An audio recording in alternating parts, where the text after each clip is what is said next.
σημαντική μάχη βλέπουμε. Ο Καρμάνια πειράζει ένα Type R, Βεντούζα.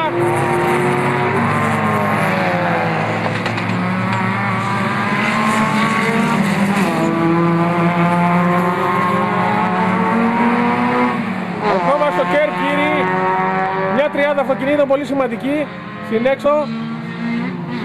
Το πλησίασε λίγο.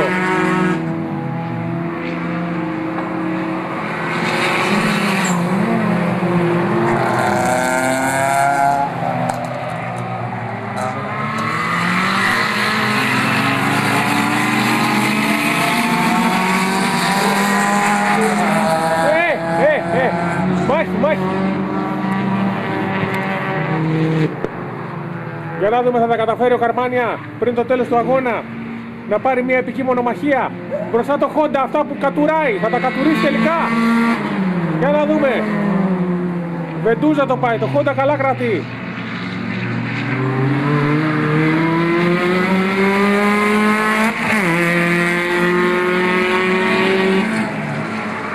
Έχει σκυλιάσει τώρα.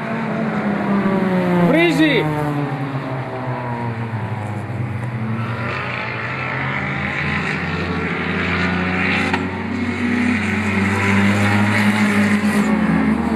Όχι το ραλί.